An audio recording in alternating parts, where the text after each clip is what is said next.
दुनिया में जो भी बड़ी बड़ी एयरक्राफ्ट या जो चीज कोई सरकारी नहीं है। अभी हमारे यहाँ इसकी कोई फैसिलिटी बढ़िया नहीं है। दुनिया में दो सबसे बड़ी कंपनियां हैं जो वायुयान बनाती हैं। दुनिया में इंजन बनाने में सबसे आगे अभी जानते हैं कौन कंपनी है? इवन बोइंग और एयरबस भी किससे इंजन खरीदते हैं? चाइना की कंपनी जो थी अफ्रीका पहुंच गई थी। इंडियन कंपनी गई सब वहां पे। आज चाइना का 200 कंपनियों में से महज 12 कंपनी बचे हैं। तो इन्होंने हेलीकॉप्टर के मामले में क्या किया? थोड़ा बहुत अच्छा काम किया है। इसने ना दो काम बहुत अच्छा किया। गवर्नमेंट को समझना चाहिए एयरक्राफ्ट वाला चीज को ना,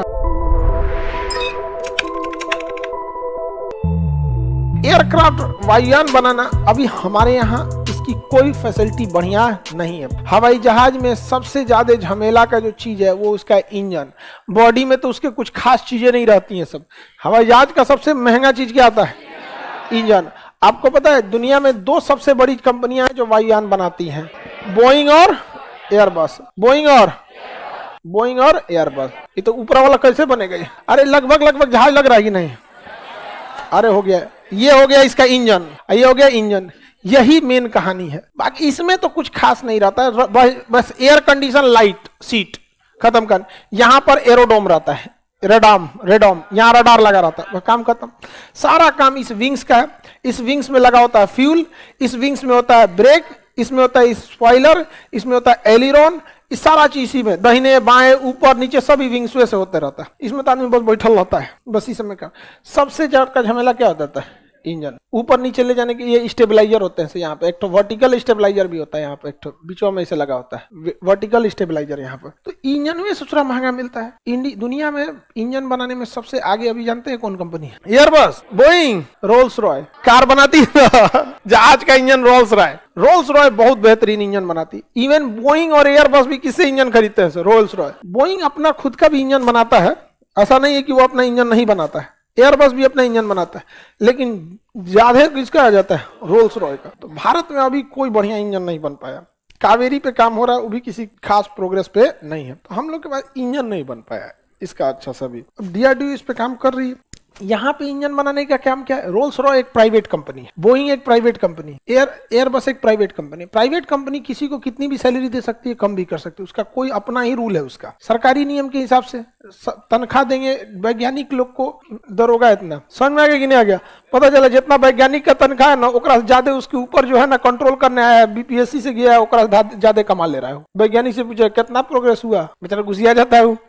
ये लोग क्या है, प्राइवेट वालों को बहुत पैसे दे देते हैं। तो सरकार को भी इसमें क्या है ना, अपना हाथ पीछे खींच के टाटा, अंबानी, अडानी, महिंद्रा दीजिए ना, यहाँ पर गर्दा उड़ा देगा। यहाँ पर चाइना की कंपनी जो थी अफ्रीका पहुंच गई थी। ठीक है, अफ्रीका में चाइना की कंपनी ने कब्जा कर लिया था मोटरसाइकिल मार्केट। वर्ल्ड पूरी दुनिया का अफ्रीका जो देश था, यहाँ गरीबी बहुत ज्यादा है। और यहाँ पे 90% जो बाइक आते थे वो कहां से आते थे? चाइना से आते। 90% पूरे इस महाद्वीप में बेचता था कौन? चाइना। 90%। जापान और यूरोप, जापान की कंपनी भी बाइक बनाती थी, कुछ यूरोपीय कंपनी भी, लेकिन बहुत महंगा आते थे। लेकिन चाइनीज मोटरसाइकिल बहुत सस्ता होने की वजह से पूरी 90% अफ्रीका में मोटरसाइकिल कहां से बेची जाए? और 200 कंपनियों के मोटरसाइकिल बिकते थे। चाइना की कितनी कंपनी है? 200।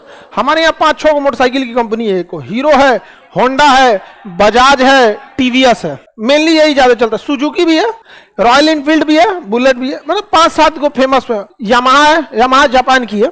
ठीक है, बहुत सारी कंपनियां हैं। मतलब आपको यही सर, अपाची गदा टीवीएस की है कंपनी। टीवीएस है ना, बाइक का नाम बता देता है गधा सब। वहां 200 से ज्यादा कंपनियां थी सब। सोचिए, किसी महाद्वीप पर कब्जा। आप समझ रहे हैं, भारत नहीं है, महाद्वीप पर कब्जा। अब पूरे महाद्वीप पर किसकी बाइकें बिक रही थी? देखो एक गधा कर रहा है सर, पल्सर बजाज का आता है तुमसे ज्यादा तो लड़कियां जान रही सब। स्कूटी किसका आता है? सबका आता होगा। बजाज एक्टिवा, हाँ एक्टिवा वही फेमस है। हाँ सही नहीं, लड़की सब लोग के लिए स्कूटी ठीक है। अच्छा, स्कूटी देख के लड़की का वो लगता भी है कि लड़की के लिए है। ठीक ठाक रहता है वहां पे, हल्का भी रहता है वहां पे ना, इतना भी हल्का नहीं रहता। सही बात है, हमको लगा था कि हल्का है, देखने में हल्का लगा। एक बार हम गए उठाने के लिए, फिर हम कहे कि बेइज्जती हो गया मेरा उठ में नहीं किया भारी होता है वहां पे तो समझिए, अब प्राइवेट कंपनियों को समझिए। भारत सरकार ने कहा कि भाई इंडिया वाले, क्योंकि ये तो आंकड़ा देना सरकार का काम है, सरकार ने आंकड़ा दे दिया। यहाँ पर भारतीय कंपनी गई सब कहां पे? अफ्रीका में।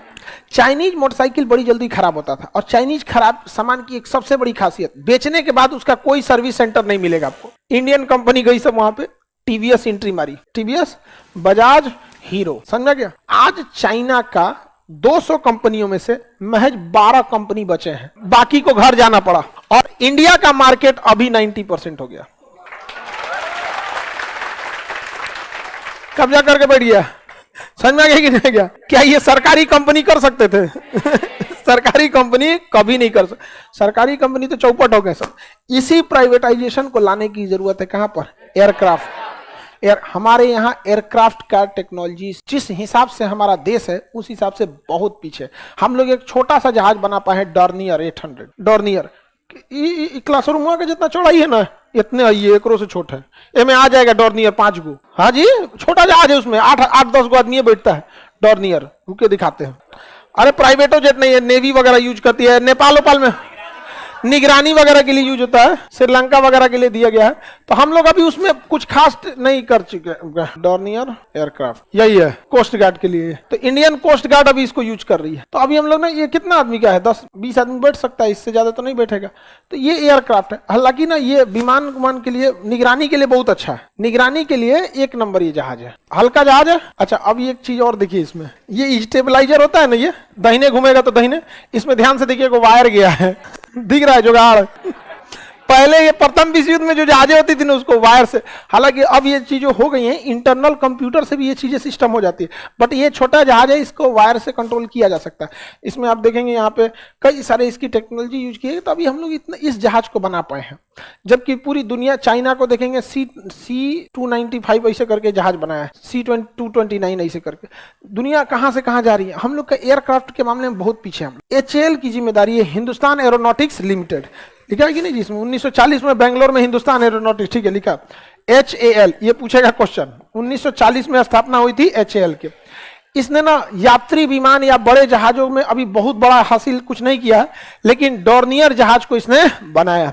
इसने ना 2 काम बहुत अच्छा किया, एक ध्रुव, एक रुद्र, 2 हेलीकॉप्टर बनाया, 2 हेलीकॉप्टर बनाया। एक कौन सा? ध्रुव, HAL और DRDO ने मिलकर, और एक रुद्र हेलीकॉप्टर, रुद्र 2 हेलीकॉप्टर बनाया है। उसी का एक वो है रुद्र। अरे एक लाइट कॉम्बैक्ट एयरक्राफ्ट, LCA, प्रचंड LCA।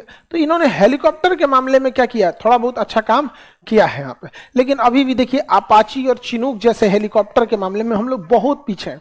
तो एक गवर्नमेंट को समझना चाहिए, एयरक्राफ्ट वाला चीज को ना क्या करना चाहिए, प्राइवेट है। फिर प्राइवेट वाले कुछ करेंगे नहीं ना, सीधा क्या करेंगे, सब रोल्स रॉय में जाएगा टाटा का एक आदमी, कितना मिलता है सैलरी, कहेगा 5 करोड़, आ जाओ टाटा में 6 करोड़, हो गया।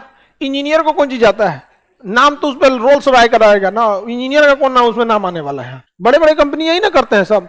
भारत से कंपनी चली गई सेवरलेट, सेवरलेट गई है कि कौन सी कंपनी, फोर्ड गई है। सेवरलेट तो उसकी गाड़ी का नाम था, कंपनी का नाम था फोर्ड। फोर्ड की गाड़ियों की सबसे अच्छी खासियत थी कि उसका गियर बॉक्स बहुत अच्छा आता है। गियर जो होता है ना, गियर चेंज करने में कभी कभी फंस जाता है, नहीं तो गर करने लगता है। तो जो 4 व्हीलर चलाए हो ना, उनको गियर की एक समस्या बहुत भयानक होती है। तो फोर्ड कंपनी जो थी उसका गियर बॉक्स बहुत अच्छा आता था। अच्छा, उसकी इंजन की क्वालिटी भी बहुत अच्छी रहती थी। फोर्ड कंपनी की कुछ गाड़ियां बहुत अच्छी चली, तो फोर्ड कंपनी ठीक ठाक गई। जब यहां से चली गई, इंडिवर उसकी बहुत बड़ी गाड़ी थी, चौकी पर लगता था वो घर जा रहा है। जब जैसे इंजीनियर गया ना, टाटा कंपनी ने क्या किया, उसके ज्यादातर इंजीनियरों को रख लिया। अब मस्त इंजन रिफाइन वगैरह करके अब बना बनाया मिल गया कि नहीं मिल गया। तो प्राइवेट कंपनियों को ये सब चीजों से काफी ज्यादा फायदा होता है। दुनिया में जो भी बड़ी बड़ी एयरक्राफ्ट या जो चीजें, कोई सरकारी नहीं है, सबका सब क्या है, प्राइवेट। सरकारी को पता है कि हमारा तुम नौकरी नहीं ले जा सकते हो, करे चाहे नहीं करे। अच्छा, उसको पता भी है कि हमारा तुम प्रमोशन भी ज्यादा नहीं कर सकते हो, जान दे दे तब भी। प्राइवेट में नौटंकी कीजिएगा, अगले दिन मेल आएगा, you are fire from company.